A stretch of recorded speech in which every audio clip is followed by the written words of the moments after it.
So we want to spend some time talking a little bit about these three clusters of personality disorders that the DSM-5 gives us. As I said from our last video, the personality disorders are complicated and complex, and there's a lot of overlap between the 10 different ones that we're going to look at real briefly in these videos. But looking at these three clusters, it kind of begins to give us a little bit of an organization, which is really, really helpful. And so cluster A, cluster B, and cluster C is just a simple way kind of to get your mind and your head a little bit around how these different disorders can look in people's lives. So cluster A involves the first three of the 10, and all three of these, the common denominator is that these are personality disorders where the traits are overly odd or eccentric. In cluster B, there are four, and the cluster B are all kind of similar, all different from one another, but the kind of the similarities between the cluster B personality disorders is that the traits are overly dramatic or emotional or erratic. And then cluster C has got the last three. And the commonality there is anxiety or fear. So they're kind of similar to the anxiety disorders, which we'll talk about here in just a little bit. So I want to do in this video is talk to you real quickly about, to me, what is the more complicated of the three, and it's cluster A. In my experience, cluster A is kind of the one, those three are kind of complicated. And let me just kind of walk you through what the cluster A personality disorders are. They are paranoid personality disorder, something called schizoid personality disorder, and then schizotypal personality disorder. So again, all three of these are three distinct personality disorders. There can be an overlap between these three and others, or just these three among themselves. And kind of the common denominator is that the personality traits are generally odd or overly eccentric.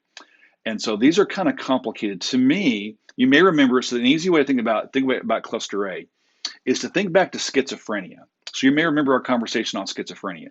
Schizophrenia is that complicated mental health condition that has those five core symptoms: hallucinations, delusions, disorganized speech, disorganized behavior, and negative symptoms. So that's complicated enough as it is, oftentimes with schizophrenia.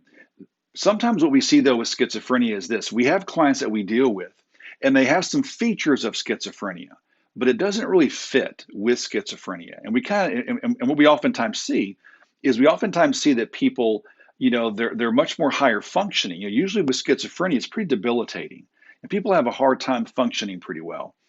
Well, sometimes people have the symptoms of schizophrenia, and they're able to function somewhat, and you can kind of tell as you work with them that it's not really true characteristic typical schizophrenia, and so there's something deeper almost in a way that we sometimes see in clients. And that's kind of what these first three personality disorders are. The first one is paranoid personality disorder. And paranoid personality disorder, I mentioned to you in our first video, I believe I had some personal experience with someone when I was in college, of a guy in his mid-20s who had many features of this personality disorder. And again, the key idea with all the personality disorders is this idea of an enduring, consistent, inflexible pattern, not a kind of come and go thing, almost like a lifestyle, almost like these symptoms define the person and kind of who they are and how they act and how they think and how they kind of look at the world. But you remember the idea of paranoia from schizophrenia and from bipolar 1 disorder. People can struggle with paranoia for different reasons. Maybe they've experienced a traumatic event, and as a result of that traumatic event, now they're kind of leery of people who are around them. People who have schizophrenia and schizoaffective disorder or bipolar 1 disorder, when their mood is real manic, they may have this idea of delusions of paranoia, thinking that someone's out to harm them or to hurt them or is following them. And usually those kind of come and go. But what about the person who their lifestyle is suspicious?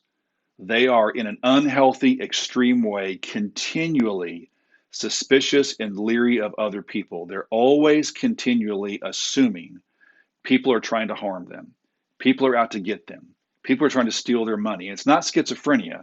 It's more like a mindset, if I can say it that way. It's more like a belief system. And that belief system is chronic. It's kind of persistent. Maybe you realize, if you know a person like this, it's almost like they don't even realize within themselves that's how they are. They don't see how unhealthy it is to always be assuming that someone's out to get them. To them, it's like normal, right? Maybe you've known someone like that. Paranoid personality disorder is kind of those are some of the key features of paranoid personality disorder. Mistrust and suspicion are the two key words with this personality disorder. People have an inability, it's almost like there's an inability to trust in people and to be and they're always questioning people's loyalty. They're always assuming the worst in people.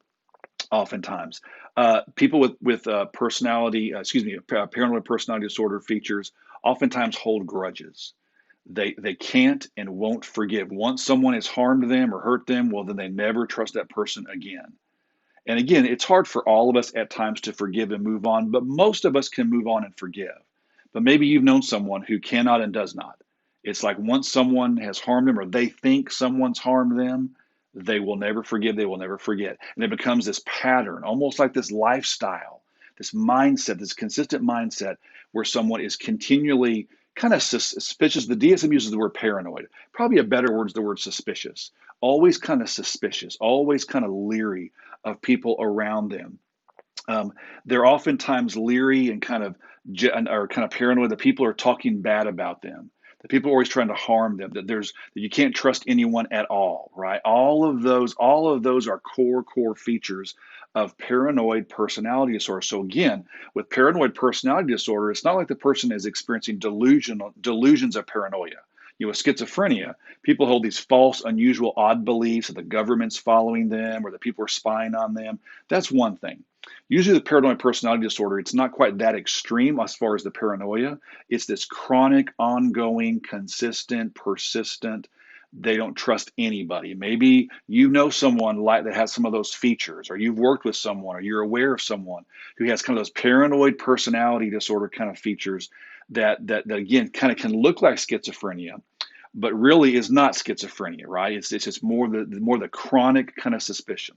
And then there are these two cousins, schizoid and schizotypal. Maybe you've never heard those terms before. I remember the first time I saw those terms in the DSM 3 years ago. I thought, boy, schizoid and schizotypal, that doesn't sound good. It sort of looks like schizophrenia, schizo, the little prefix in the word schizoid and schizotypal. Well, what are those? These two are related to each other, and they're a little different from each other. Let me kind of talk to you about what these are. So this is totally different from paranoid personality disorder. To me, schizoid personality disorder is kind of like autism spectrum disorder. With schizoid personality disorder, now it's not autism spectrum disorder, but with schizoid personality disorder, this is a person that has a prolonged, chronic difficulty and inability to connect with other people. They're not paranoid of other people. They just have like a lack of interest in social connection. So they're isolated, they're kind of hermits sometimes, but there's a lack of suspicion. It's just more it's kind of like we see sometimes in schizophrenia, almost like those negative symptoms where there's a lack of interest, a lack of reciprocation, there's no smiling. So someone who has this chronic, lifelong, sort of almost like an inability to relate, an inability to kind of connect. And again, it's not schizophrenia and it's not autism spectrum disorder. Because we know with autism spectrum disorder, sometimes, or with Asperger's, people can have difficulties in connecting with people. That's one thing. This is more of a chronic, more like another level where someone shows a lack of interest and an inability to connect. I've heard people say before, yeah, folks who have schizoid personality disorder are kind of like robot. They're like robot-like, like no emotions, no expressions, no connection. It's almost like mechanical. That's kind of their personality is kind of mechanical, right? No emotion, no connection, no enjoyment, just kind of robot-like. And we sort of see it in the idea of relationships. It's again chronic and kind of long-standing, kinds of patterns of that. That's schizoid personality disorder. Schizotypal, I always remember schizotypal because it's got the word typal in it. So to me, I always remember it like like a type of schizophrenia. Schizotypal is sometimes referred to as high-functioning schizophrenia. So schizotypal, what you see is similar to schizoid. You see difficulties in connecting with people and emotional expression. It kind of looks a little bit sort of like autism spectrum disorder, but it looks more like schizophrenia because usually with schizotypal, what you see is you do sometimes see more negative symptoms. You see disorganized behavior. You sometimes see disorganized speech. You may see some mild delusional, usually not hallucinations, some mild delusions. And so usually to me, Schizotypal is a little bit more severe than schizoid personality disorder. Schizoid is more the relationships and kind of robot-like.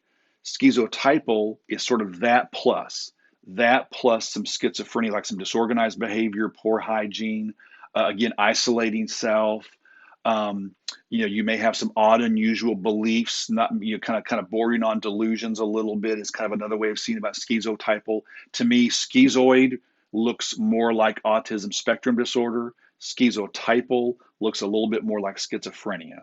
And so those two are very similar. The names are very, very similar. The presentations are kind of similar. I know it's kind of confusing, complicated, right? Paranoid is kind of the suspicious one. And then you have schizoid, which is sort of like there's not really suspicion. It's more like robot mechanical like personality. Kind of like autism, like severe kind of autism spectrum disorder. And then schizotypal, you add to that some of the disorganized speech, maybe patterns of disorganized behavior, sort of like schizophrenia. But again, the thing with it's hard to kind of explain. If you deal with people, if you ever interact with someone who has more of a personality disorder versus schizophrenia, you kind of can see the differences. You can kind of tell. Someone with schizophrenia, although their symptoms are somewhat kind of chronic and consistent, there's some variation a lot of times. It's sort of the symptoms kind of come and kind of go sometimes. They have periods of stability. Someone with schizotypal personality disorder is more consistent. Across the board, it's kind of, again, I keep using the word lifestyle. It's kind of like a lifestyle. We use that term lifestyle to refer oftentimes to personality disorder, this idea that this is kind of how the person is. It's how they act all the time. And again, oftentimes lacking insight. So this cluster A, interesting, kind of complicated personality disorders. These are all personality traits which are overly odd or eccentric. You have paranoid personality disorder, schizoid personality disorder, like autism spectrum disorder, and schizotypal, which is more like schizophrenia. And so look at your lecture notes. I've given you some handouts this week with for each of these different clusters, a cluster A handout, a cluster B handout, a cluster C handout. Look at each one, just go through and study, take your time and just look and see if you can get kind of a handle on the differences between each of these. Come back, look at the next video. We're going to talk about cluster B, which has 4 different personality disorders in that one, and I will see you then.